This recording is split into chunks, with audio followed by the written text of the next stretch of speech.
For the first time ever, Carnival Cruise Line is putting one of their largest ships on short itineraries.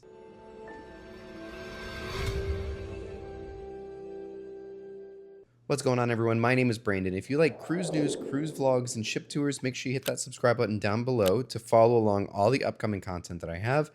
And if you enjoyed today's video, if you find it useful for an upcoming cruise for you, make sure you go ahead and leave a like as well. But let's go ahead and jump right in. Several months ago, we got the big announcement of not only the Carnival Festivale coming as the XL4 or fourth ship in the XL class, but we also have the big announcement for Tropical as well. And they even came right out and said that Festival will be homeported in Port Canaveral, which was a big deal because that, of course, is where Mardi Gras made her big debut. So now Port Canaveral is getting 2 XL class ships, which is fantastic.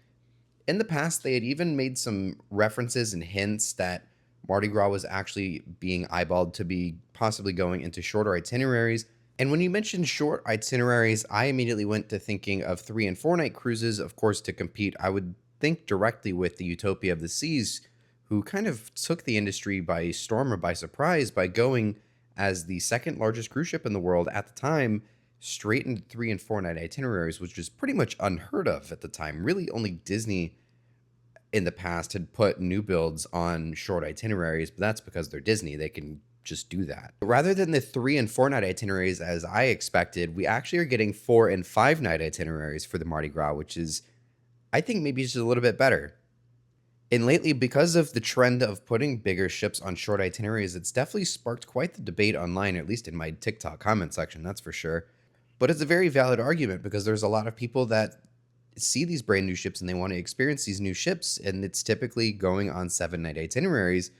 And so people will travel, from wherever, whether it's Georgia, New York, California, wherever. They'll fly into Florida or wherever these ships are and sail for 7 days. But by putting a ship like that on 3 and 4 day cruises, the cruise is over and done with before you even blink. And traveling all that way and all that expense to get out to the port, it almost eliminates the desire to even go on the cruises. So it's definitely a valid argument. And I think the 3 and 4 night itineraries, especially for example, Utopia, are more focused on, the local markets like here in Port Canaveral or, down in Miami with Wonder of the Seas now taking over now that Stars arrived. So it's definitely something that's catered a little bit more towards Florida residents, but it definitely sparks, the debate with everybody else in the country, of course. But back on topic here, the Mardi Gras going over to 4 and 5s at least semi-eliminates that to an extent.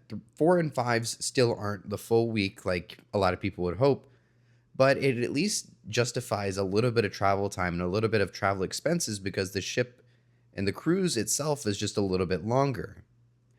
These itineraries will begin shortly after the arrival on May 19th of the Carnival Festivale, and on May 22nd is officially when Mardi Gras will be moving over to these 4-night itineraries and 5-night itineraries, with May 22nd being a 5, visiting Celebration Key, Relax Away at Half Moon Cay, which is going to be the completely revamped Half Moon Cay that Carnival is currently working on.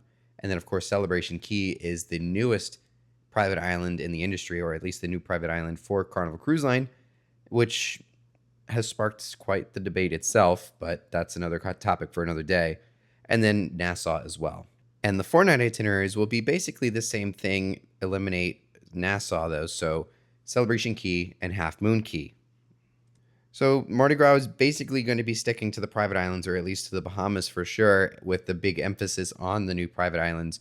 The big plus here is that Half Moon Cay will now have a big pier there as well to be, eliminating the whole tendering operations, which is going to be a huge plus. I know that's kind of the trend lately with these private islands, is putting in piers, which is probably the best idea they've ever had.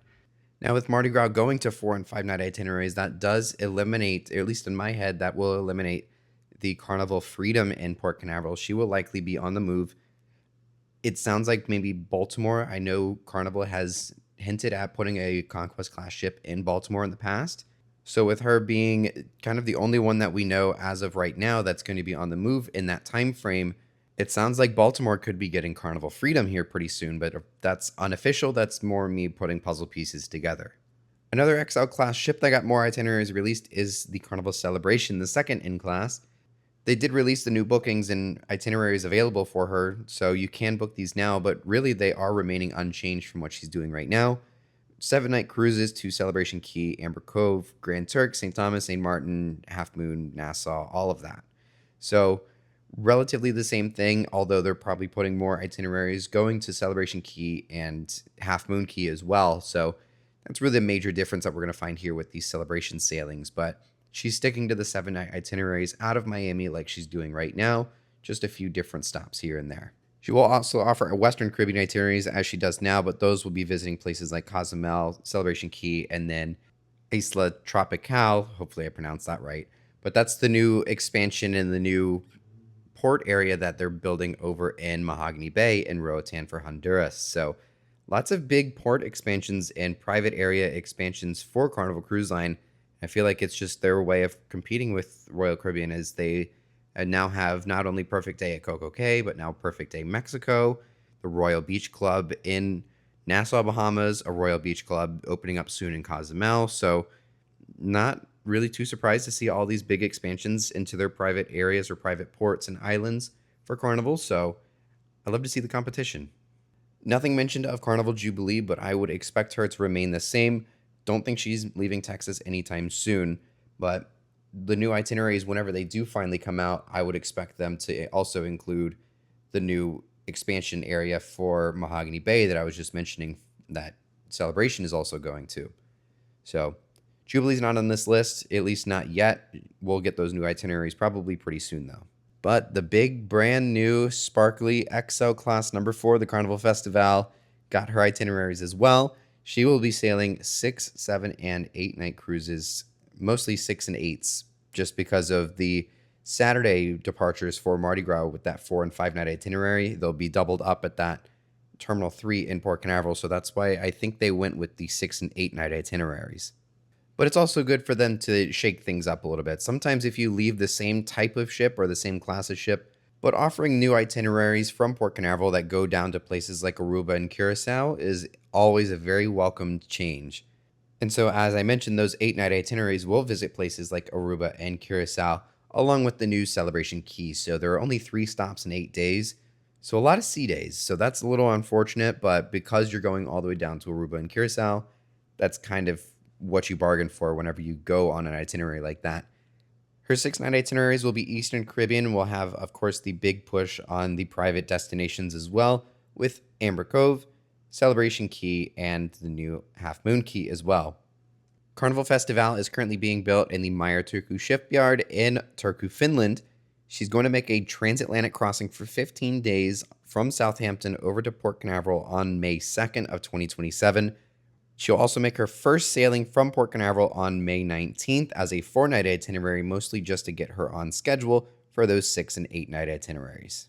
They seem to be making a lot of changes between the Festivale and Tropical to the current existing ones, the Mardi Gras, Jubilee, and Celebration.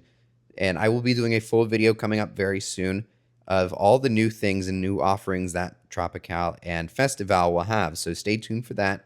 And with Tropical on the subject here, no home port or itineraries have been released for Tropical just yet, only the Festivale for now.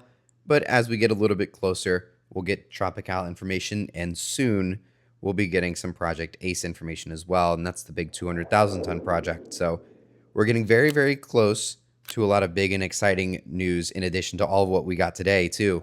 So anyways, I hope you all enjoyed today's video. If you did and you found it useful, make sure you leave a like, subscribe for all the upcoming content here with following along these new builds with the XL ships and, of course, Project ACE in the near future.